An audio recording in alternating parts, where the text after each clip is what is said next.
Hello friends, എല്ലാവർക്കും നമസ്കാരം. മറ്റൊരു പ്രധാനപ്പെട്ട ടോപ്പിക്കാണ് നമ്മൾ ഇന്ന് ഡിസ്കസ് ചെയ്യുന്നത്. നമുക്കറിയാം, നമ്മളുടെ ഇന്ത്യയും റഷ്യയും തമ്മിൽ കൊളാബറേറ്റ് ചെയ്ത് മാനുഫാക്ചർ ചെയ്യുന്ന ഇന്ന് ലോകത്തിലെ ഏറ്റവും വളരെ എന്താണ് പറയുന്നത്, പ്രഗത്ഭമായിട്ടുള്ള അല്ലെങ്കിൽ ഏറ്റവും പവർഫുൾ ആയിട്ടുള്ള ഒരു ക്രൂയിസ് മിസൈലാണ് ബ്രഹ്മോസ് എന്ന് പറയുന്നത്. അത് ഇന്ത്യയും റഷ്യയും തമ്മിൽ ഒരുമിച്ച് സംയോ എന്താണ് സംയുക്തമായിട്ട് ജോയിന്റ് വെഞ്ചറായിട്ട് കൊളാബറേറ്റ് ചെയ്ത് നമ്മൾ റഷ്യയുടെയും ഇന്ത്യയുടെയും ടെക്നോളജി ഒക്കെ തന്നെ സമന്വയിപ്പിച്ചുകൊണ്ട് നമ്മൾ ഉണ്ടാക്കിയെടുത്ത ഒരു ക്രൂയിസ് മിസൈലാണ്. ലോകത്തിലെ ഏറ്റവും പ്രഹരശേഷിയുള്ള ഒരു ക്രൂയിസ് മിസൈലായിട്ട് ഇന്ന് ബ്രഹ്മോസ് അറിയപ്പെടുന്നത്.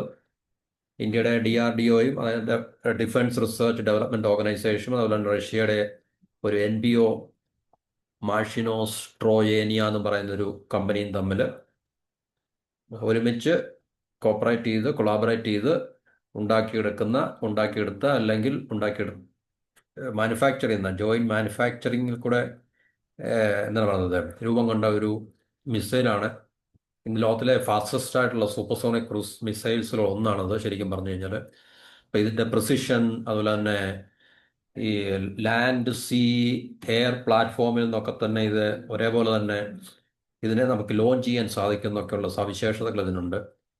നമ്മുടെ ഓപ്പറേഷൻ സിന്ദൂർ സമയത്ത് പാകിസ്ഥാന്റെ ഉള്ളിൽ നമുക്ക് വളരെ പ്രിസിഷൻ, എന്താണ് പറയുന്നത്, ഗൈഡഡ് ആയിട്ടുള്ള മിസൈൽ അറ്റാക്കുകൾ നടത്തുവാൻ വളരെ അവരുടെ അകത്തേക്ക് പാകിസ്ഥാൻ ഇന്റീരിയറിലേക്ക് നമുക്ക് തീർച്ചയായിട്ടും ഈ പറഞ്ഞ ബോർഡർ കടക്കാതെ തന്നെ നമുക്ക് തൊടുത്ത് വിട്ട് പാകിസ്ഥാനിൽ വ്യാപകമായിട്ടുള്ള നാശങ്ങൾ ഉണ്ടാക്കാൻ അവിടെ തന്ത്രപ്രധാനമായിട്ടുള്ള സ്ഥലങ്ങളിൽ സ്ട്രാറ്റജിക് ആയിട്ടുള്ള അസറ്റ്, അവരുടെ എയർ ബേസുകൾ അതുപോലുള്ള സ്ഥലങ്ങളൊക്കെ തന്നെ നമുക്ക് എന്താണ് പറയുന്നത് ടാർഗറ്റ് ചെയ്യാനും അറ്റാക്ക് ചെയ്യാനും ഈ ബ്രഹ്മോസ് മിസൈലുകൊണ്ട് നമുക്ക് സാധിക്കുകയും അതിനുശേഷം ഈ ബ്രഹ്മോസ് മിസൈലിന് പൊതുവെ ലോകത്ത് അതിൻ്റെ സ്വീകാര്യത കൂടി വരികയാണ്.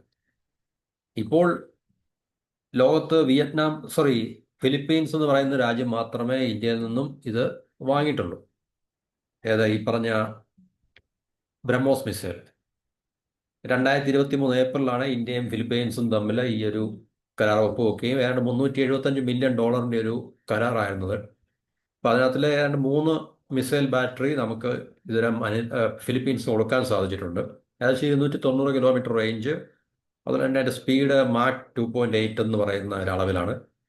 അപ്പം അത് ഫിലിപ്പീൻസിന് കിട്ടിയതിന് ശേഷം തീർച്ചയായിട്ടും, കാരണം ഫിലിപ്പീൻസ് ചൈനയിൽ നിന്നൊക്കെയുള്ള ഭയങ്കരമായിട്ടുള്ള എന്താണ് പറയുന്നത് വെല്ലുവിളികൾ നേരിട്ടുകൊണ്ടിരിക്കുന്ന ഒരു രാജ്യമാണ് ഫിലിപ്പീൻസ് എന്ന് പറഞ്ഞാൽ.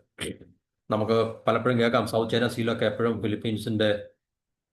ചൈനയുടെ നേവൽ കോസ്റ്റ് ഗാർഡ് അതുപോലെ തന്നെ ഫിലിപ്പീൻസുമായിട്ടൊക്കെ ഭയങ്കരമായിട്ടുള്ള എന്താണ് പറയുന്നത് ചില ടഗ് ഓഫ് വാർ നടക്കുന്നുണ്ടോ, ശരിക്കും പറഞ്ഞാൽ നേവൽ ടഗ് ഓഫ് വാർ നടക്കുന്ന ഒരു സ്ഥലം അല്ലെങ്കിൽ അത് നേരിടുന്ന ഒരു രാജ്യമാണ് ഫിലിപ്പീൻസ്. അതിനുശേഷമാണ് ഫിലിപ്പീൻസ് ഒരു പക്ഷേ തീർച്ചയായിട്ടും അതിൻ്റെ കോസ്റ്റൽ ഏരിയാസിനെ അല്ലെങ്കിൽ കോസ്റ്റൽ ഡിഫൻസ് കപ്പാസിറ്റിയെ കൂടുതൽ ശക്തിപ്പെടുത്താൻ വേണ്ടി ഇന്ത്യയിൽ നിന്നും ഏറ്റവും മെച്ചപ്പെട്ട, എന്നാൽ ഫിലിപ്പീൻസിനെ പോലുള്ള രാജ്യത്തിന് അഫോർഡ് ചെയ്യാൻ സാധിക്കുന്ന വിലയിലും അല്ലെങ്കിൽ പ്രൈസിലും അതിന് തീർച്ചയായിട്ടും സ്വന്തമാക്കാൻ കഴിയുന്ന ഒരു മിസൈൽ സിസ്റ്റമാണ് ബ്രഹ്മോസ് എന്ന് പറയുന്നത്. അപ്പോൾ ഫിലിപ്പീൻസ് മാത്രമേ ഇതിനെ മേടിച്ചിട്ടുള്ളൂ. ഇപ്പം നമ്മുടെ ടോപ്പിക്കിൻ്റെ സംസാര വിഷയം എന്നല്ല, ഇനിയും ഇന്തോനേഷ്യ എന്ന് പറയുന്ന രാജ്യം, ഈ പറഞ്ഞ സൗത്ത് ഈസ്റ്റ് ഏഷ്യൻ രാജ്യങ്ങളിൽ ഇന്തോനേഷ്യ എന്ന് പറയുന്ന രാജ്യം ബ്രഹ്മോസ് മിസൈൽ വാങ്ങുവാൻ വേണ്ടി ഇന്ത്യയിൽ നിന്നും തയ്യാറെടുക്കുകയാണ് എന്നുള്ള ഒരു പ്രധാനപ്പെട്ട വാർത്തയാണ് നമുക്ക് മനസ്സിലാക്കാൻ കഴിയുന്നത്. ഇതുവരെ ഡീല് ഫൈനലൈസ് ചെയ്തിട്ടില്ല. അപ്പോൾ ഏകദേശം ഒരു താമസിയാതെ തന്നെ നമ്മൾ ഇന്ത്യയും ഇന്തോനേഷ്യയും തമ്മിൽ ബ്രഹ്മോസിൻ്റെ കാര്യത്തിൽ ഒരു കരാറിൽ ഏർപ്പെടാനുള്ള സാധ്യതയുണ്ട്. അതിൻ്റെ ഫൈനൽ സ്റ്റേജിലേക്ക് ഏകദേശം വന്നിരിക്കുകയാണ്. അപ്പോൾ ഇനി റഷ്യയിൽ നിന്ന് നമുക്ക് അതിന് ഒരു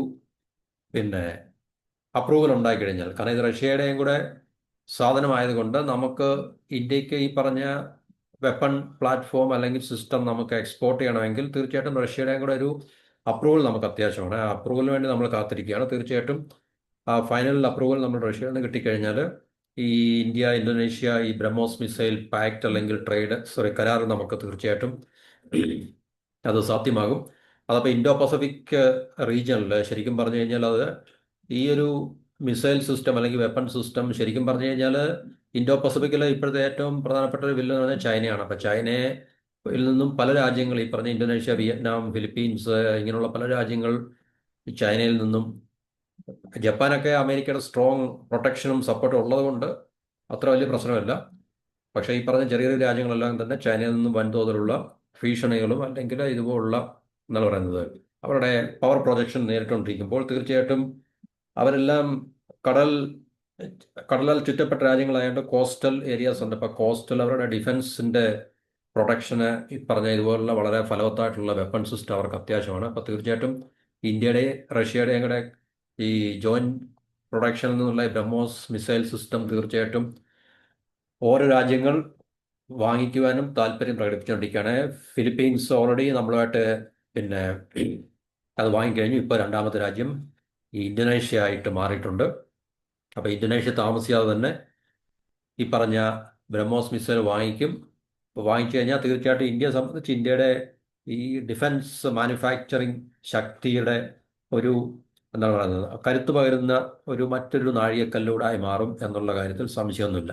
കാരണം ഇത്രയും വളരെ സൊഫിസ്റ്റിക്കേറ്റഡ് ആയിട്ടുള്ള, ടെക്നോളജിക്കലി സൊഫിസ്റ്റിക്കേറ്റഡ് ആയിട്ടുള്ള ഒരു വെപ്പൺ സിസ്റ്റം ഇന്ത്യക്ക് മാനുഫാക്ചർ ചെയ്ത് നമുക്കിത് എക്സ്പോർട്ട് ചെയ്യാൻ സാധിക്കുന്നത് ഇന്ത്യയെ സംബന്ധിച്ച് ഇന്ത്യയുടെ സക്സസ്ഫുൾ ജേർണിയുടെ ആ ഒരു വിജയമായിട്ടുള്ള, ഇന്ത്യ എന്ന് പറയുന്ന രാജ്യത്തിൻ്റെ വിജയമായിട്ടുള്ള യാത്രയിലെ മറ്റൊരു നാഴികക്കല്ലൂടാണെന്ന് നമുക്ക് പറയേണ്ട ഒരു ശ്രദ്ധേയമായിട്ടുള്ള കാര്യമാണ്. അപ്പോൾ ഇത് ശരിക്കും പറഞ്ഞു കഴിഞ്ഞാൽ വർഷങ്ങളായിട്ട് ഈ രണ്ട് രാജ്യങ്ങൾ തമ്മിലുള്ള ഡയലോഗ്സ് എന്താണ് പറയുന്നത്, ഈ പറഞ്ഞ ഇതിനു വേണ്ടിയുള്ള സംഭാഷണങ്ങൾ നടക്കുന്നുണ്ട്, ബ്രഹ്മോസ് മിസൈൽ സിസ്റ്റം വാങ്ങിക്കാൻ വേണ്ടിയുള്ളത്. അപ്പോൾ ഇത് നമുക്കറിയാം ഇതുപോലുള്ള ഏത് മേഖലയിലായാലും ശരി അത് പെട്ടെന്ന് തന്നെ ഒരുപക്ഷെ ഉണ്ടാകാൻ സാധ്യതയുള്ളതല്ല. ഇപ്പോൾ ഇന്ത്യയും റഷ്യയും തമ്മിൽ തന്നെ ഒരു വെപ്പൺ സിസ്റ്റം നമ്മൾ വാങ്ങിക്കാൻ തയ്യാറെടുക്കുകയാണെങ്കിൽ അതിന് ചിലപ്പോൾ വർഷങ്ങൾ ആയിട്ടുള്ള ഒരു എന്താണ് ഒരുപക്ഷെ വാങ്ങിക്കുന്ന രാജ്യത്തിൻ്റെ ഭാഗത്തുനിന്ന് ചില പ്രിപ്പറേഷൻസ് അല്ലെങ്കിൽ പല രീതിയിലുള്ള അവർക്ക് പല അനാലിസിസുകളും പല കാര്യങ്ങളൊക്കെ അവർക്ക് അതിനെ പിന്നെ ശ്രദ്ധിക്കേണ്ടി വരും. പിന്നെ മറ്റ് ജിയോ പൊളിറ്റിക്കൽ പ്രഷേഴ്സൊക്കെ കാണും ചിലപ്പോൾ തീർച്ചയായിട്ടും. അപ്പോൾ അങ്ങനെയൊക്കെയുള്ള കാര്യങ്ങളെ മറികടന്നിട്ട് മാത്രമേ ഒരു രാജ്യത്തിന് ഈ പറഞ്ഞ ഒരു രാജ്യത്തു നിന്ന് വെപ്പൺ സിസ്റ്റം വാങ്ങിക്കാൻ കഴിയത്തുള്ളൂ. പ്രത്യേകിച്ച് വലിയ രാജ്യങ്ങൾ ഉൾപ്പെടുന്ന ഒരു സംവിധാനമല്ല. ഇപ്പം അമേരിക്ക എന്ന രാജ്യത്തിന് വെപ്പൺ സിസ്റ്റം മേടിക്കാൻ വലിയ പ്രയാസമൊന്നുമില്ല. കാരണം ആ രാജ്യത്തെ പ്രത്യേകിച്ച് മറ്റ് ജിയോ പൊളിറ്റിക്കൽ പ്രഷറൊന്നും ഉണ്ടാകത്തില്ല. ഇവൻ റഷ്യയിൽ നിന്നും ആയുധങ്ങൾ വാങ്ങിക്കുന്ന രാജ്യത്തിന് അങ്ങനെ വലിയ പ്രശ്നമൊന്നുമില്ല. ഇന്ത്യ റഷ്യ തമ്മിൽ ദീർഘകാലമായിട്ട് ഇങ്ങനെയുള്ളൊരു ബന്ധം നിലനിൽക്കുന്നതുകൊണ്ടും ഇന്ത്യയെ സംബന്ധിച്ച് മറ്റ് പ്രഷേഴ്സ് ഒന്നുമില്ല. പക്ഷേ ഈ അട്ടിടയ്ക്ക് അമേരിക്കയിൽ നിന്നുള്ള ചില പ്രഷേഴ്സ് മാത്രമേ ഉള്ളൂ നമുക്ക്.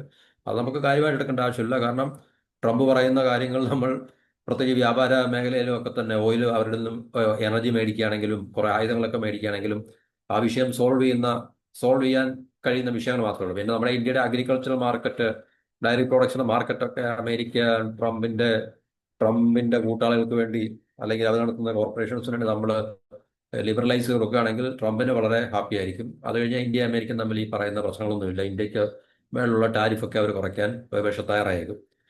അത് ഒഴിവാക്കി കഴിഞ്ഞാൽ മറ്റു പ്രശ്നങ്ങളൊന്നുമില്ല. അപ്പം ഇതുപോലുള്ള രാജ്യങ്ങളൊക്കെ തന്നെ അവർ ആയുധങ്ങൾ വാങ്ങിക്കുമ്പോൾ തീർച്ചയായിട്ടും ഇന്തോനേഷ്യ പല രാജ്യങ്ങളിൽ നിന്നും അവർക്ക് അമേരിക്കയായിട്ടും അല്ലെങ്കിൽ ഈവൻ റഷ്യ, ഇന്ത്യ, ഇസ്രായേൽ, ചൈനയിൽ നിന്നുള്ള ആയുധം അവർക്ക് വാങ്ങിക്കാൻ സാധിക്കത്തില്ലെങ്കിൽ തന്നെ ഈ പറഞ്ഞ രാജ്യങ്ങളിൽ നിന്നൊക്കെ തന്നെ അവർക്ക് ആയുധങ്ങൾ വാങ്ങിക്കാന്നുണ്ട്. അപ്പോൾ തീർച്ചയായിട്ടും ഇതുപോലുള്ള ജിയോ പൊളിറ്റിക്കൽ പല രീതിയിലുള്ള പ്രഷേഴ്സ് ഒക്കെ ഉണ്ടാകും.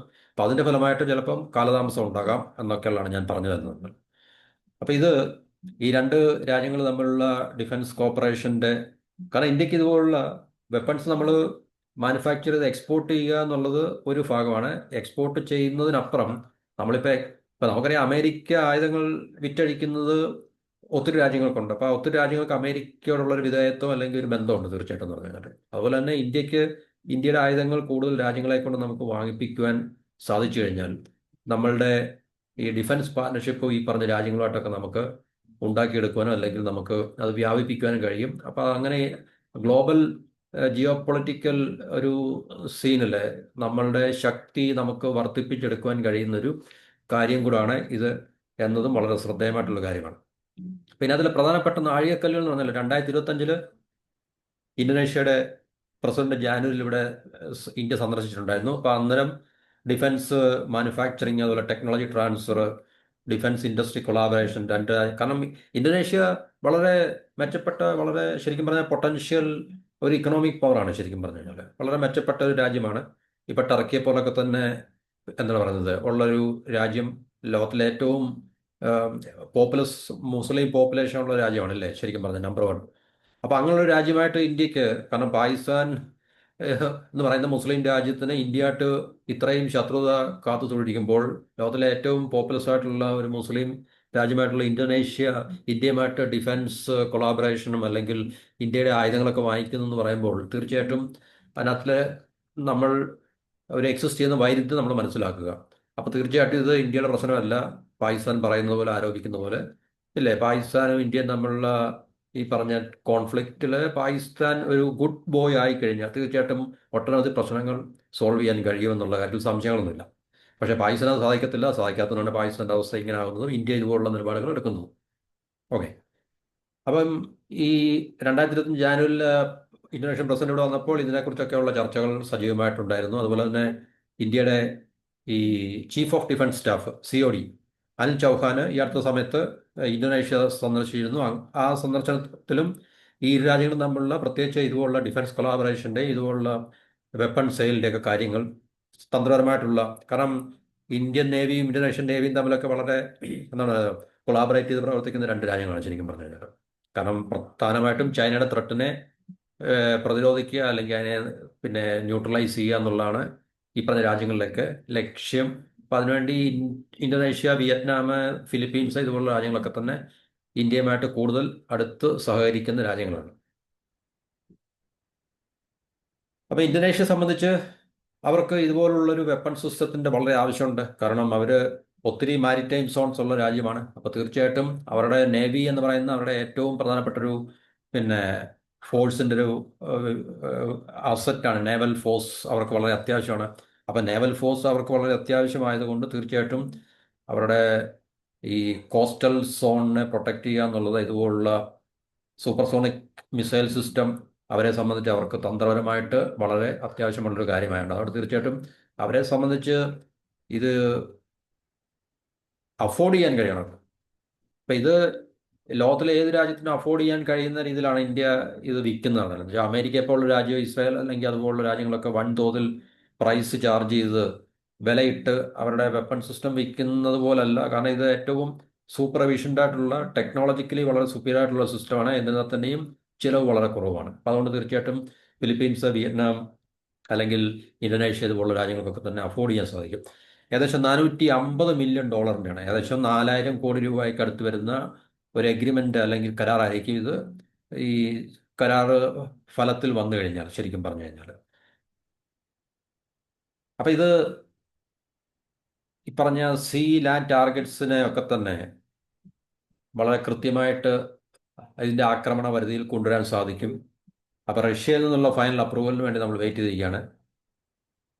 അപ്പം ഇങ്ങനൊരു കരാർ നിലവിൽ വന്നു കഴിഞ്ഞാൽ ഇന്തോനേഷ്യ, മലേഷ്യ, പിന്നെ ഫിലിപ്പീൻസ് കഴിഞ്ഞാൽ അടുത്ത രാജ്യം ഇന്തോനേഷ്യയായി മാറും. അതിന് പുറമെ വിയറ്റ്നാം, മലേഷ്യ, UAE പറഞ്ഞ രാജ്യങ്ങളൊക്കെ തന്നെ ഈ വെപ്പൺ സിസ്റ്റം ലഭിക്കാൻ വേണ്ടി താല്പര്യം പ്രകടിപ്പിച്ചിട്ടുണ്ട്. അപ്പം ഇങ്ങനെയുള്ള രാജ്യങ്ങൾ തീർച്ചയായിട്ടും ഇന്ത്യയിൽ നിന്നും ഈ ഒരു ഡിഫൻസ് സിസ്റ്റം അല്ലെങ്കിൽ വെപ്പൺ സിസ്റ്റം വാങ്ങിക്കുമ്പോൾ ഇത് അവരെ സംബന്ധിച്ച് ഈ പറഞ്ഞ വിയറ്റ്നാം ആയാലും ഫിലിപ്പീൻസ് ആയാലും മലേഷ്യ ആയാലും ഇന്തോനേഷ്യ ആയാലും അവർക്കെല്ലാം മാരിടൈം സോൺ ഉള്ളതാണ് അല്ലെങ്കിൽ കോസ്റ്റൽ ഏരിയ ഉള്ളതാണ്. അപ്പോൾ അവർക്കിത് ഇതുപോലുള്ള വെപ്പൺ സിസ്റ്റം വളരെ അത്യാവശ്യമാണ്. സീ പ്ലാറ്റ്ഫോം അല്ലെങ്കിൽ നേവൽ പ്ലാറ്റ്ഫോമിൽ നിന്ന് തീർച്ചയായിട്ടും അവർക്ക് ഇത് ഉപയോഗിക്കാൻ തരത്തിലുള്ള ഒരു സിസ്റ്റം ആയതുകൊണ്ട് അത് അവർക്ക് വളരെയധികം പ്രയോജനം ചെയ്യുന്ന ഒരു കാര്യമായിരിക്കും.